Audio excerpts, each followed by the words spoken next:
The most intriguing thing about Gary and Allison was how they had this infectious passion for the newest games for the Wii and DS systems. Like the episode that premiered September 13th, where they said, "Today we're covering the games Professor Layton and the Unwound Future, plus And Yet It Moves, and Ivy the Kiwi." Well, it was their way of telling you that they were going to talk about all of those games. A fascinating technique. But who were Gary and Allison, really?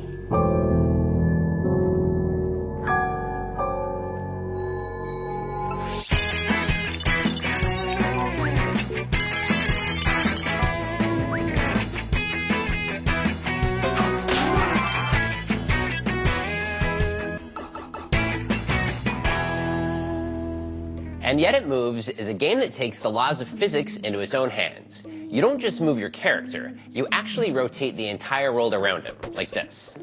I have a full 360 degrees to play with. I can make small adjustments to straighten out the ground, or I can literally turn everything upside down to get to a save point. And there are lots of little strategies for reaching the right place, like if I jump in the air and then pause and rotate, that gets me closer to the ground. Or if I make a bad jump, I can pause and correct it in midair.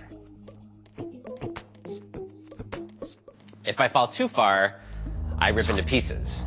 Also, once my momentum starts building, it doesn't stop. So even if I pause a few inches from the ground, once I start moving again, I'll still rip apart. Okay, so here's a rock blocking my way.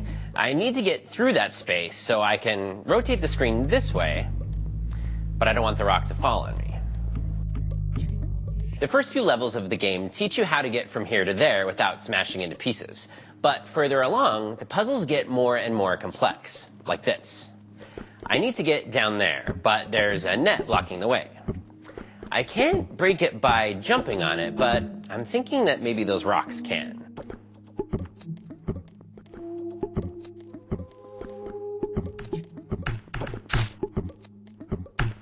Great, so as you can see, objects like rocks can be a hazard, but they can also be tools for you to use.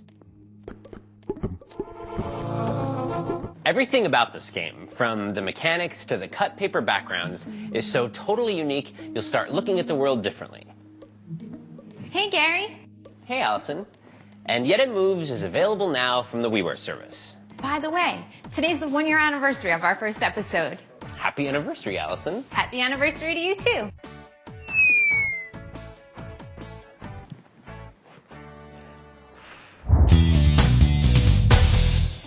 Ivy the Kiwi is a new platform game from Yuji Naka, one of the minds behind Sonic the Hedgehog. Your mission is to get Ivy, a recently hatched kiwi, to her lost mother. But instead of controlling little Ivy, you create vines to help her along the way. That means leading her in the right direction, and since the vines are springy, flinging her like a spinning top through rocks and bad guys. Ivy the Kiwi looks like a storybook, so you might think the gameplay is going to be gentle. Think again. The puzzles get more and more complex and intense as you go. By the time you reach level 100, your hands are going to be moving faster than your brain. Hard to reach bonus items and a countdown clock help to motivate you to sharpen your skills and sharpen them fast. Both versions of Ivy the Kiwi have multiplayer modes where you and up to 3 friends race to get Ivy to the end. And the Wii version lets you sabotage your opponents by drawing unwanted vines on their screens. Or if you like teamwork, the Wii version has a cooperative mode too, which is very nice. Ivy the Kiwi is available now for the Wii console and Nintendo DS system. Go get that birdie to her mama. And gamers did go out and get that birdie to her mama, as Allison so adroitly put it. But no one could anticipate what happened next. Hey bros, I'm here at the Nintendo World Store for a little get-together of some like-minded adventurers. We're rocking some Dragon Quest IX, Sentinels of the Starry Skies, and trading treasure maps in tag mode. Hey, I got some maps here. High-level treasure maps. Anybody got any maps for me? This is Lisa from the Nintendo World Store. She's the one that came up with the brilliant idea of these Dragon Quest IX hangs. Well, actually, I came up with it first, but I didn't tell anybody about it.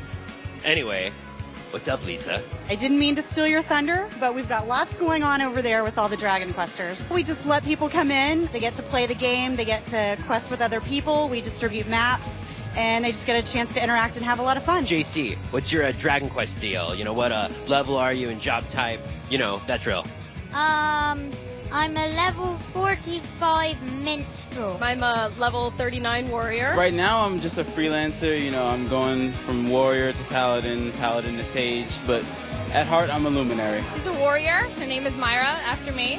It's a beautiful name. Thank you. Did you get a lot of maps today? Oh yeah, like always. Something way beyond my level, but I'm gonna see if I can try and conquer it. Actually, I just got one right now, the Diamond Crypt of Bane, level 77 from Dargar. Yeah, you know who Dargar is? No. That's me. Hello. Oh, hey, thanks. My favorite thing about Dragon Quest is the customization, because whatever armor you put on is the armor that they show your character wearing. I use alchemy lots to make my characters weapons and armor. So you play multiplayer? Yeah, all the time with my girlfriend Tina. Especially my little sister who just got the game. I had to help her level up a little bit so she could beat Leviathan. I come to these events just to quest with a couple of people, meet new people. It's a very good socializing game. Do you want to go multiplayer? Yeah, let's do this.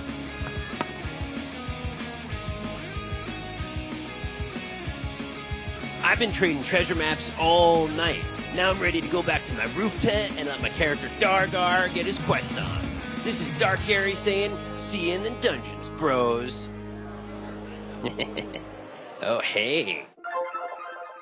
Our favorite pair of portable detectives are back in Professor Layton and the Unwound Future. In the third Professor Layton game, the professor and Luke face their strangest case ever. They've received a letter from Luke from 10 years in the future. And just where in the world are we? It sends them on an adventure that involves a time machine, the disappearance of the Prime Minister, and a crisis that threatens London. The game takes place mostly in a future version of the city, where the streets are ruled by a gang called the Family, and the sight of the professor's trademark top hat makes everyone nervous. And because this is a Professor Layton game, everywhere you look, you'll find a brain teaser. Anything can be turned into a puzzle, from the professor's headgear to the proper organization of a tasty sandwich. And these little conundrums are woven into the bigger mystery of the game. What exactly happened in London, and how can Luke and the professor fix it? The Professor Layton games balance great gameplay and story with great atmosphere. The cutscenes look like they're straight out of an anime film. I kind of want to live in these games. When the professor asks if you want some tea, I'm like, yeah, man, let's drink some Earl Grey and solve puzzles. Say, can you help me with a puzzle, Allison? When is Professor Layton and the Unwound Future available? I'm gonna say it's in stores now. How about this? You're right. And I didn't even have to use a hint coin. And thus, another episode of Nintendo Week came to an end. As a noted expert, I can say that their next episode featured more games for the Wii and DS systems. But you never answered who Gary and Allison really were. Didn't I? Well, I guess you'll never know.